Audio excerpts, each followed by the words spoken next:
বাংলাদেশের মানুষ কি আসিফ মাহমুদের এই পাতানো ফাঁদে পা কখনো দিবে? আমার মনে হয় না দিবে। কেন? কারণ সে 20টা আসনে অটো পাস করার স্বপ্ন দেখে ফেলেছে। আজকে এই আসিফ মাহমুদ এক বক্তব্যে বলেছেন যে, আমি কি বলেছে বিষয়টা একটু সরাসরি পড়ে শোনায় আপনাদের। বাংলাদেশের মানুষ এবার আর কোনো ঋণ খেলাপি ও অতিথি পাখিকে ভোট দেবেন না। এখানে একটু কথা বলি, ঋণ খেলাপি এক বিষয়, অতিথি পাখি আপনি কাকে বোঝাচ্ছেন?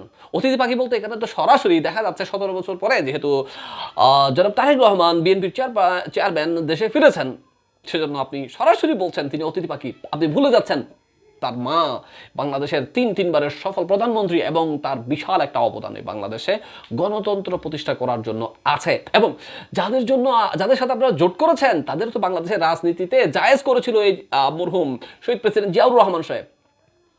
তার বদান্যতায় আপনাদের এই জোট কিন্তু রাজনীতি করার এখনো পর্যন্ত সুযোগ পাচ্ছে জামাত ইসলাম।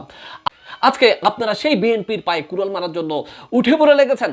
তো এরপর কি বলেছে, যদি নির্বাচন কমিশন সত্যিকার অর্থে নিরপেক্ষ হতো, মানে এখনো পর্যন্ত ভাইজানরা মনে করেন না নির্বাচন কমিশন নিরপেক্ষ, মনে করেন না। কেন মনে করেন না একটু পরে বলছে। এবং ব্যাংক লুটেরা ও বিদেশি নাগরিকদের প্রার্থিতা বাতিল করতো, তাহলে আমরা ইতিমধ্যে অন্তত 20টি আসনে জয়ী হতাম।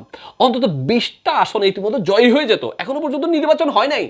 ওই যে হাসনাত আবদুল্লাহ যেভাবে হয়ে যাচ্ছে তারা মনে করতেছে ঠিক সেরকম, মানে নির্বাচনের আগেই তারা অটোপাসের দিন শেষ, এটা সোনার বাংলাদেশ। এই বাংলাদেশে আপনাদের আর অটোপাস করতে বাংলাদেশের মানুষ দিবে না।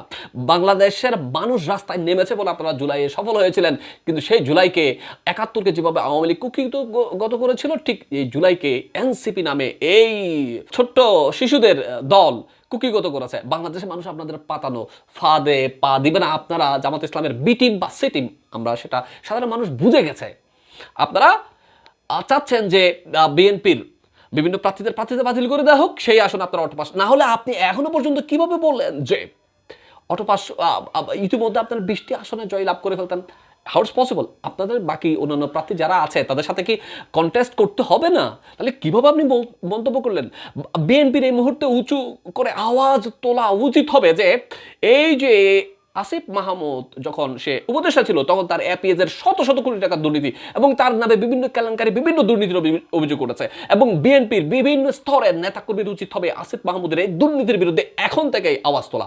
না হয় তাদের দমানো এখন সম্ভব হবে না। তারা চাচ্ছে ছলে বলে কলা কৌশলে বিভিন্ন ষড়যন্ত্র করে, কখনো চেয়েছিল নির্বাচন টাকা আটকানোর জন্য, কখনো সে নিজে চেয়েছিল বিএনপির বিভিন্ন পোস্ট আমরা দেখতেছি যে বিভিন্ন নেতাকর্মীরা বলতেছেন, নেতারা লিখতেছেন যে তারা সে বিএনপিতে থেকে নমিনেশন নেওয়ার জন্য অনেক চেষ্টা করেছে। এখন যখন বিএনপি থেকে সে নমিনেশন পায় নাই, সে বিএনপির পেছনে উঠে পড়ে লেগেছে। সেটা রাজনৈতিক কৌশল হতে পারে, কিন্তু নির্বাচনী কৌশল এরকম হইতে পারে না যে আপনি 20টা অটোপাস করে ফেলবেন। আপনারা যদি বলেন যে বিদেশি দ্বৈত নাগরিক থাকার কারণে মানুষ যারা প্রার্থী আছে বিএনপির প্রার্থী তাদের প্রার্থীতা বাতিল করতে, তাহলে একটা প্রশ্ন আপনাদের সামনে রাখতে চাই। সেটা হচ্ছে, বর্তমান সরকারের অসংখ্য ব্যক্তিবর্গ আছেন যারা দ্বৈত নাগরিকত্ব নিয়ে বর্তমান সরকারের বহাল তবিয়তে কাজ করছেন। উপদেষ্টা পরিষদে অনেকজন আছেন এবং আলী রিয়াজ থেকে শুরু করে বিভিন্ন জন।